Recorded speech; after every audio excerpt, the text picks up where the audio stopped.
Cik tis nuwun sewu Pak Yai jeng tanglet mengenai yang telah jenengan sampaikan tadi, tidak hanya bertauhid tapi juga harus paham dan mengamalkan dengan apa yang dimaksud tauhid. Mengamalkan dengan apa yang dimaksud tauhid ini ya kula nanya pandangan jenengan atau sistemnya jenengan dari awal orang awam sampai menuju hakikat memahami tauhid ini bagaimana. Kemudian saya tambahi lagi pertanyaan lagi soal nanya opini ini tadi masih membahas tentang kapalnya Nabi Nuh dan kulo mengutip beberapa dawuh Kiai, salah satunya Mbah Maimun Zubair, yang kedua Habib Lutfi bin Yahya, yang mengatakan bahwa dzurriyyah Rasul itu bisa dibagaikan kapal yang bisa menyelamatkan umat-umat Kanjeng Nabi Muhammad. Lah pertanyaan kula, menurut panjenengan dawuh-dawuh ngoten sesuai dengan panjenengan atau sesuai napa mboten? Mboten mawon. Ternuwun. Terkait wa amilus sholihah, pengamalan dari satu ilmu atau ajaran dinut tauhid itu gambarannya adalah hanya satu, dasarnya itu pola dasarnya cuma satu. Apa? Wa may yakfur bittauhid, barang siapa yang tinggalkan tauhid. Tauhid itu iman selain Allah. Contoh, kita makan pisang, di situ yang terjadi ada rasa manis, ada nilainya plus adalah bisa mengenyangkan dan lain sebagainya. Terus kita punya iman, rasa manis itu milik daripada pisang, sedangkan pisang itu makhluk. Ini yang kumaksud tauhid. Wa may yakfur bittauhid, barang siapa tinggalkan iman pada selain Allah, maka wa yu'min billah, iman Anda nanti jatuhnya hanya pada Allah. Loh kok bisa? Berawal berangkat dari kalimat tauhid 87 ayatnya suratnya Al-Anbiya, maksud la ilaha illa anta, tidak ada Tuhan yang kusembah kecuali engkau. Anta berarti kan di depan jenengan, dekat. Anta itu dekat daripada la ilaha illa huwa. Huwa dia berarti jauh. Lewat dinut tauhid inilah mengajarkan supaya Anda merasa bahwasanya Allah itu dekat.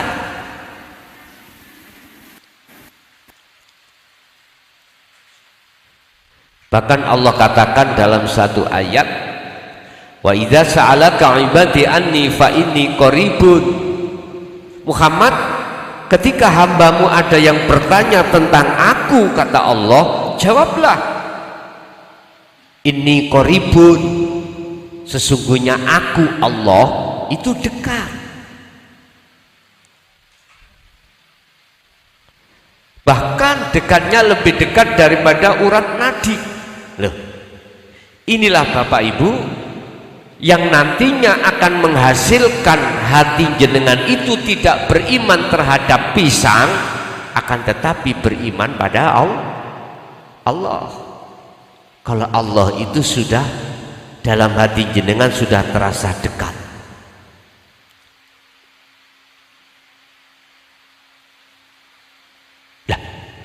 Pengamalan yang seperti itu akan menjadikan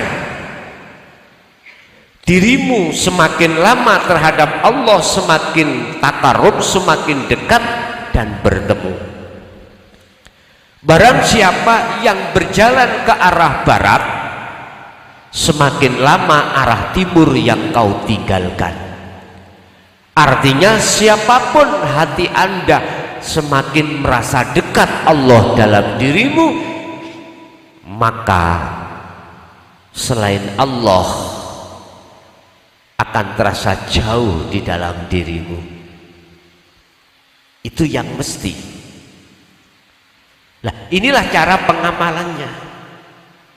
Intinya, tolong laksanakanlah zikir sirul asrar di setiap napasmu. Inilah pengamalannya.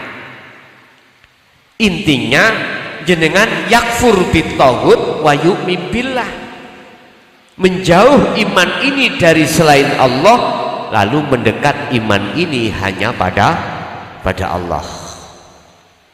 Ini maksudnya pengamalan.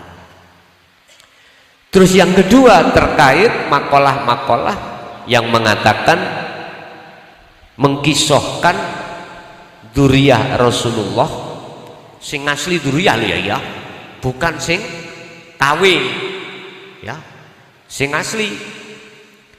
Ada KW loh Pak, duplikat ada. Yang asli duriyah Rasulullah sebetulnya mudah jenengan untuk mencari. Beliau itu tidak akan tampak dan menampakkan diri kalau dirinya itu dzurriyyah Rasul. Mboten ngaku-ngaku.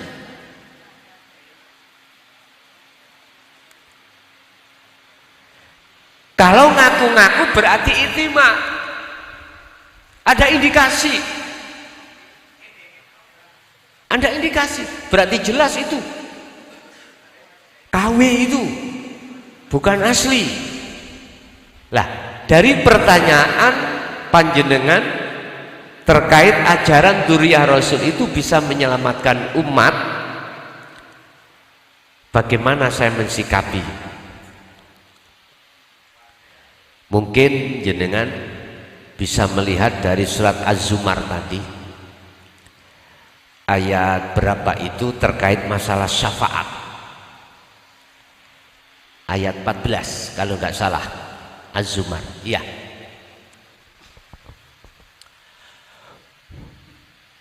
Kulillahi syafa'ah jami'an.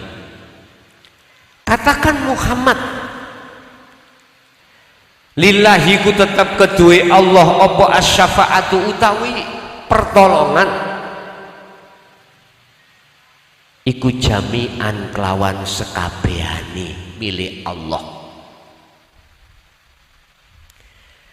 Kalau jenengan kali kula melihat makhluknya, siapapun makhluk sekalipun itu dzurriyyah asli, nggak bisa Pak mensyafaati terhadap orang lain secara pandangan hakikat loh ya. Sebab kita makhluk itu sifatnya itu berlawanan dengan sifat wajibnya Allah.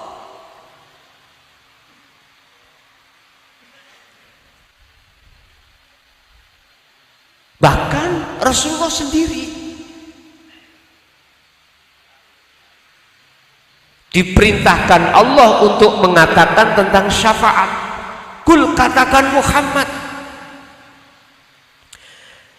lillahi syafa'atu jami'an. Tentang masalah pertolongan itu hanya milik Allah segala-galanya. Semuanya milik Allah. Cuman saja biar imbang pandangan syariat dan hakikat, Allah mengizini meletakkan syafaat terhadap beliau untuk umat.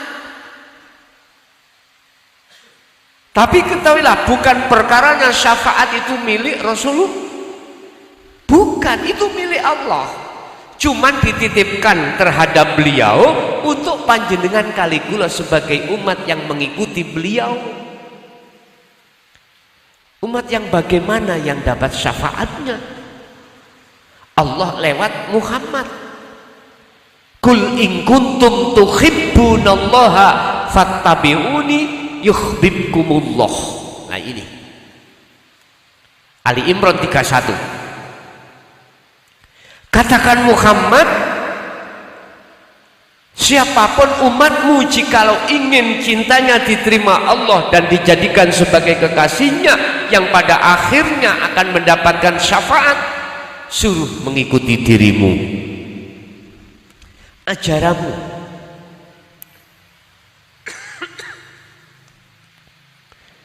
Ajaran Rasulullah sesungguhnya itu tidak hanya bersyariat saja, Pak.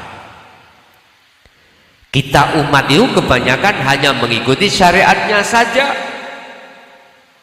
Hakikatnya, ruhaniyahnya, kita sebagai umat mayoritas tidak mau ambil itu. Tentang masalah kekasih Allah, hubungannya ruhaniyah, Pak, bukan jasmani. In kuntum tuhibbunallaha, apabila kau ingin cintamu diterima oleh Allah, fattabi'uni, kata Rasul, ikuti aku. Ikut aku, kata Rasul. Di situ ada syarat yang disembunyikan. Apa syarat yang disembunyikan? Apabila kau betul-betul mengikuti aku, kata Rasul, yuhibbukumullah, maka Allah akan menerima cintamu. Sebab cintamu terhadap selain Allah yang tadinya terhadap duniawiyah kau lepaskan. Itu syaratnya. Wa yaghfir lakum dzunubakum. Bagaimana kesalahan kita? Sebelum kita dijadikan Allah sebagai kekasihnya, kita mencintai selain Allah. Wa yaghfir lakum dzunubakum, diampuni oleh Allah. Nah ini, karena kita mengikuti ajaran Rasulullah tidak hanya secara syar'i tapi juga secara hakiki. Nah itulah.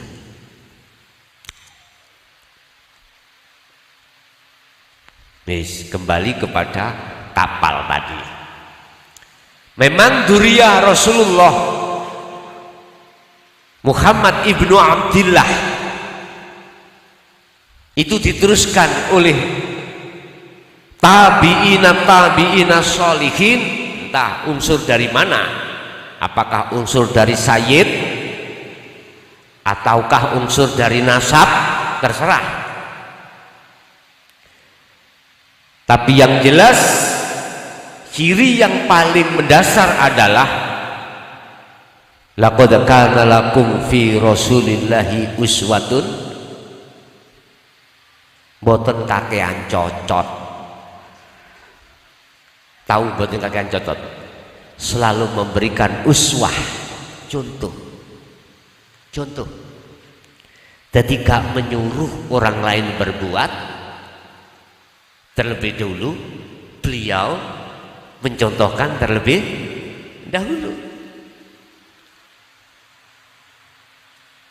Gak menyuruh orang untuk bersedekah terhadap lembaga-lembaga yang berdiri di atas agama Allah, tapi dia sendiri langsung memberikan contoh. Iku wong gak kakean cocot. Ngoten.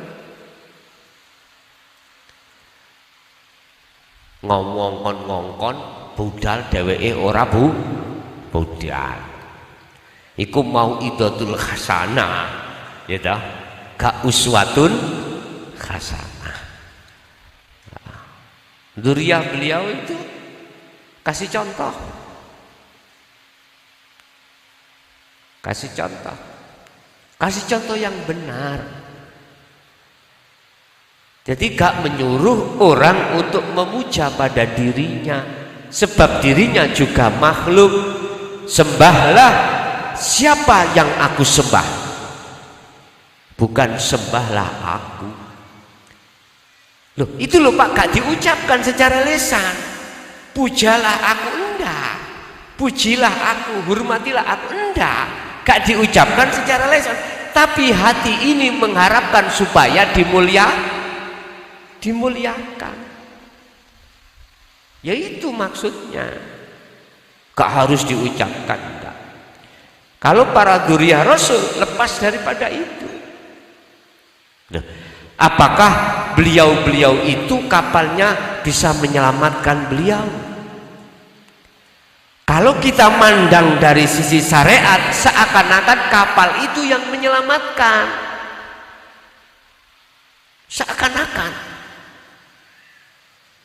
Seakan-akan yang memberi syafaat kita adalah kanjeng Nabi. Seakan-akan. Kita cari aslinya ajalah. Aslinya siapa yang menyelamatkan? Ya Allah. Wa malahum min nasirin. Di situ tidak ada yang bisa menolong, mendapatkan pertolongan, kecuali pertolongan itu datangnya dari Allah. Bagaimana mungkin saya bisa menolong pada orang lain, wong saya menolong diri saya itu nggak bisa. Wong patung ya Pak, kok nulung. Saya ini patung, bagaimana bisa nolong patung yang lain? Wong nulung patung saya sendiri, ya nggak bisa kok. Masa sih katanya bisa menolong patung yang nggak bisa? Ikut coro asli nih. Kalau coro syariate, oke lah, saya maklumi. Tapi tolong imanmu yang ada di dalam dadamu, jangan selain Allah.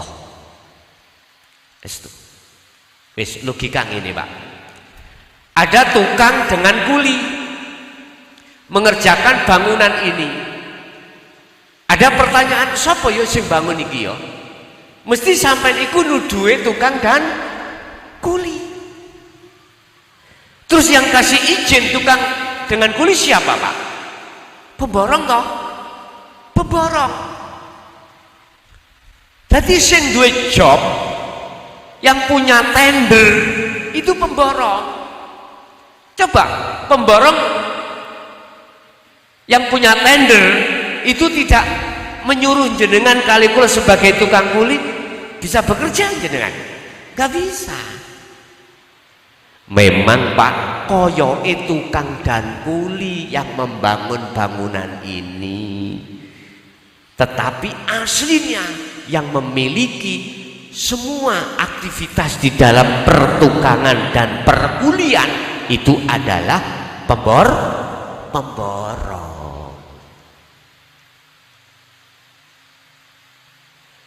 Jadi tergantung kita melihat dari kacamata mana. Kalau kacamata makhluk, memang seakan-akan makhluk itu yang bisa memberikan syafaat. Tapi kalau kita melihat kacamata Allah, maka inilah Pak yang baginda Ibrahim mengatakan, sesungguhnya saya ini bukan termasuk golongan yang masih menyekutukan Allah. Wa ma ana minal musyrikin. Nah di sini berarti mana wilayah yang tidak menyekutukan Allah? Ahad. Artinya iman kita harus jatuhnya di ihsan, jangan di iman aja, harus di ihsan. Iman yang benar. Apa iman yang benar? Iman yang sudah tidak ada lagi kecuali ahad itu. La ibsarun wa mubsarun wa basarun. Yang menghadap, nama yang menghadap si Salik sudah tidak ada. Pekerjaannya yang menghadap, melihat, basar sudah tidak ada. Terus yang dihadap Allah, katakanlah Khalik, sudah tidak ada. Nama-nama itu sudah tidak ada. Oleh sebab itu janganlah kau sembah namaku, sifatku, zatku, tapi sembahlah aku. Maksudnya jenengan ini harus duduk di Ahad. Kul, katakan Muhammad, jelaskan Muhammad, huwa utawi hidup iku Allah untuk umat Islam utawi jenenge Allah iku ahadun statuse tunggal esa. Udah, dudukkan esa di dalam hati umat itu bagaimana? Itu tadi jenengan harus nafi isbat, memfanakan seluruh iman selain Allah, kemudian menetapkan iman hanya pada Allah. Jadi Pak, yang kedua tadi tergantung kita melihat dari sisi mana.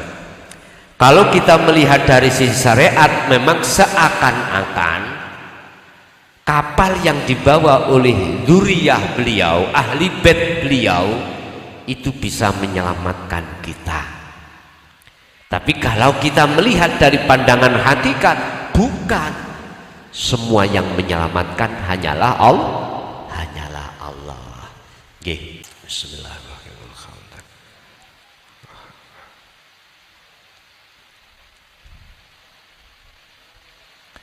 Akhirul kalam. Assalamualaikum warahmatullahi wabarakatuh.